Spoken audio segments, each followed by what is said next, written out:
What's up, everybody, and welcome back to another episode of Lockdown 23 and 1.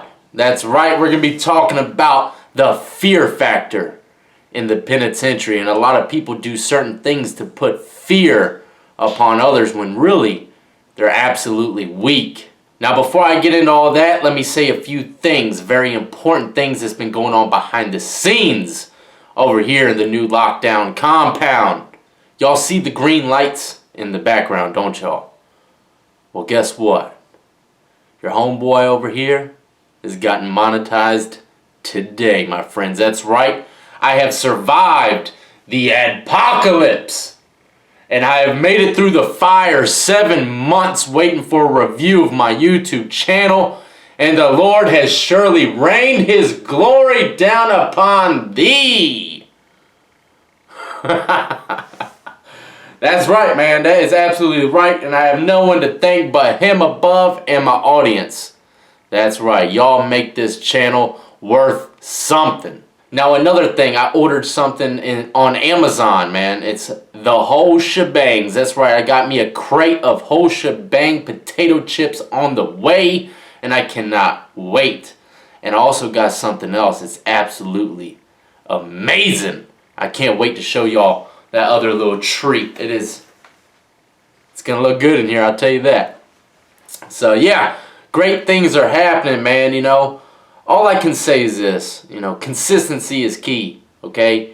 I mean, a lot of people are doubting this YouTube situation with monetization, and I'm not going to lie, I was doubting it at one point as well. I mean, just 4 videos ago, I said I was going to slow it down and not be making too many videos because I feel like I need to stand for something. Well, I made it, so I thank y'all. I really do. Now let's go ahead and jump into this story really quick that goes along with this topic. When I was in Virginia Beach City Jail, this kid, okay, when I say kids, because he was probably 18 years old, I didn't know his age, but he was so tiny and frail, a white guy.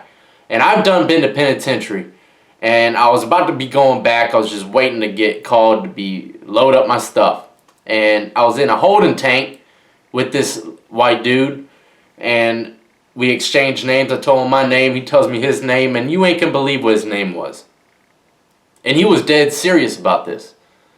He said his name was Ice Pick. But hey, it took everything in me not to laugh at him as soon as he said it. But I told him, after talking to him for about 5 or 10 minutes, I told him straight up, look, bruh, do not go to the penitentiary with that freaking name. Please don't, okay? And I could see right through him, man. That kid was not about that life, and he was about to enter into a whole nother domain, okay? So that was definitely some kind of fear tactic that he was trying by using a weird nickname. And now let me just say this about nicknames, okay? You go to the hood, projects, everyone has a nickname, okay? First is because they don't want to get traced to anything. They don't want their real government name out there. And some of them, they have nicknames for a reason, okay? They really do. They didn't just make it up. Someone usually made it up for them, okay? And this ain't in the suburbs, really. This is like in the projects or in the penitentiary, okay? You see guys with a lot of nicknames, and if you see a guy with a nickname in the penitentiary, most of the people in the penitentiary with their nicknames, they usually live by it. Like, I knew a guy named Psycho, I knew a guy named Spaz, and they were literally psychotic, and the other guy would literally spaz out randomly and just start beating someone up. I mean, the guy lived up to his name, Spaz, without a doubt, you know what I'm saying? So sometimes those nicknames are actually very true about that individual.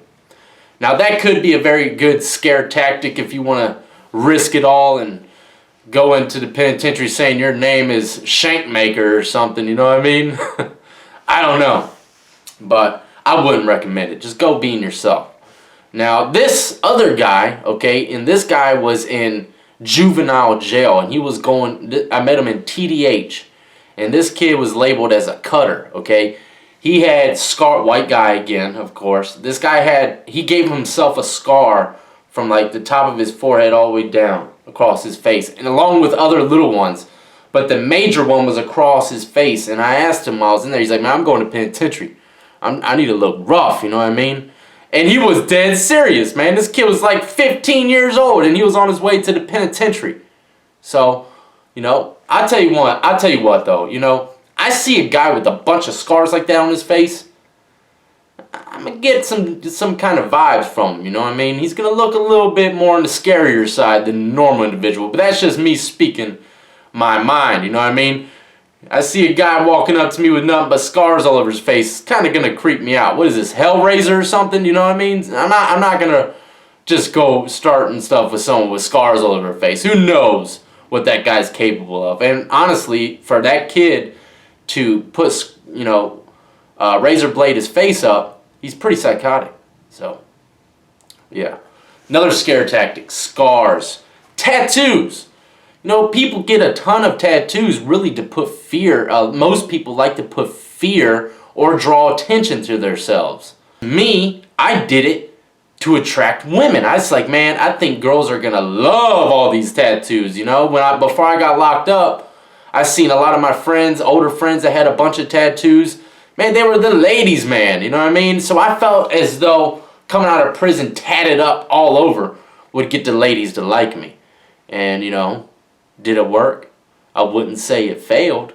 So tattoos could be another scare tactic that people use in the penitentiary. Also, getting huge, lifting weights. Okay, now this could be tricky. You know, I've seen some guys that are just huge in the penitentiary, lift weights, strong as an ox, but their hands are nowhere. I've seen like a 5'11" guy piece up a 6'2" huge dude. I'm talking about dude just lost. Altogether, didn't even get a hit in or nothing.